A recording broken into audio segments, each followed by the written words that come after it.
जय श्री कृष्णा भक्तों। श्रीमद् भगवद गीता अध्याय 6 श्लोक 16। नात्यस्नतस्तु योगोस्ति न चैकांत मनस्नतः न चाति स्वप्नशीलस्य जागृतो नैव चार्जुन। भगवान कृष्ण अर्जुन को समझा रहे हैं कि ध्यान योग का अभ्यास करने वाला जो साधक बहुत अधिक खाता है, जो बिल्कुल नहीं खाता है, जो बहुत अधिक सोता है और जो सदा जागता रहता है अर्थात बिल्कुल नहीं सोता है, ऐसे 4 प्रकार के व्यक्ति ध्यान योग में सफल नहीं होते हैं। उन्हें ध्यान योग में सिद्धि प्राप्त नहीं होती है। ऐसे ध्यान योगियों को परमात्मा की प्राप्ति नहीं होती है। अर्जुन को ध्यान योग के विषय में भगवान विस्तार से समझा रहे हैं। ध्यान योग में कैसे बैठना चाहिए, कैसे आसन जमाना चाहिए, अपने शरीर, इंद्रियों, मन और बुद्धि को अपने वश में रखते हुए किस प्रकार परमात्मा में ही निरंतर अपने ध्यान को लगाए रखना चाहिए। ध्यान योग से मिलने वाले फल शाश्वत शांति, निर्वाण, मोक्ष और भगवत धाम, ये ध्यान योग में सिद्धि प्राप्त होने पर मनुष्य को प्राप्त हो जाते हैं। भगवान ने अर्जुन को ये सब बताया। अब भगवान अर्जुन को ये बता रहे हैं कि ध्यान योग का अभ्यास करने वाले साधक के लिए अपने भोजन और अपनी निद्रा को नियमित करने का क्या महत्व है। भगवान व्यतिरेक रीति का प्रयोग कर रहे हैं। नकारात्मक प्रभावों के माध्यम से भगवान अर्जुन को समझाने का प्रयास कर रहे हैं कि एक ध्यान योगी को ध्यान योग में किन किन बातों का ध्यान रखना चाहिए। भगवान कहते हैं कि ध्यान योग का अभ्यास करने वाला जो साधक बहुत अधिक खाता है उसको ध्यान योग में सिद्धि प्राप्त नहीं होती है।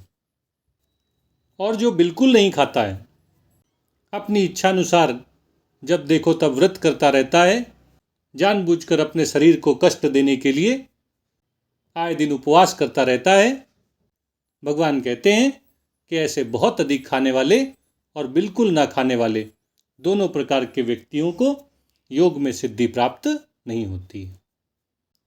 शरीर की आवश्यकता के अनुसार सभी व्यक्तियों को भोजन करना चाहिए।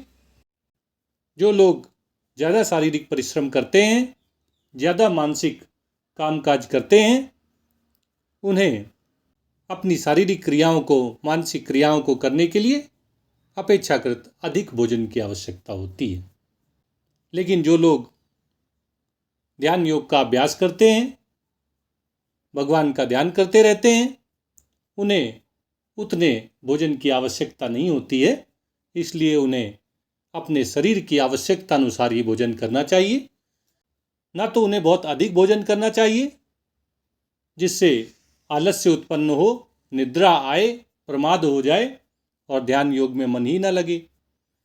और इतना कम भी भोजन नहीं करना चाहिए, भोजन को छोड़ नहीं देना चाहिए कि शरीर के लिए आवश्यक ऊर्जा भी उत्पन्न ना हो पाए। भोजन का पूरी तरह परित्याग कर देने से मनुष्य का स्वास्थ्य बिगड़ जाता है और स्वास्थ्य के बिगड़ जाने पर फिर उसके ध्यान योग में सफल होने की कोई संभावना नहीं रह जाती है। इसलिए भगवान अर्जुन से कह रहे हैं कि ना तो ध्यान योगी को बहुत अधिक भोजन करना चाहिए और ना ही भोजन को पूरी तरह से छोड़ ही देना चाहिए। अपनी शारीरिक ज़रूरतों की पूर्ति के लिए उसे जो ऊर्जा, जो शक्ति आवश्यक है, उसकी पूर्ति के हिसाब से ही उसे भोजन करना चाहिए। उतना ही भोजन करना चाहिए जिससे उसका स्वास्थ्य बिगड़े नहीं और वह निद्रा, आलस्य में न पड़ जाए। इसी तरह भगवान अर्जुन से कहते हैं कि जो बहुत अधिक सोता है उसे भी ध्यान योग में सिद्धि प्राप्त नहीं होती है, और जो बहुत अधिक जागता है अर्थात बिल्कुल ही नहीं सोता है उसे भी ध्यान योग में सिद्धि प्राप्त नहीं होती है। सामान्य व्यक्ति अगर 6 घंटे की नींद ले लेता है तो इतना उसके शरीर के लिए पर्याप्त है। इससे उसका स्वास्थ्य बिगड़ता नहीं है। लेकिन अगर वह बहुत अधिक सोता है, निद्रा और आलस्य में ही पड़ा रहता है, तो इससे उसके ध्यान योग में सफल होने की संभावना नहीं रहती है, क्योंकि वह जितना आवश्यक है न तो उतना ध्यान ही करता है और ना ही वह तामसिक गुणों पर विजय प्राप्त कर पाता है। इसी तरह जो व्यक्ति जरूरत भर नींद नहीं लेता है, सदा जागता रहता है, वह भी जागते समय ऊँघता रहता है, उसे नींद आती रहती है, उसे आलस्य सताता रहता है। क्योंकि नींद हमारी शारीरिक आवश्यकता है।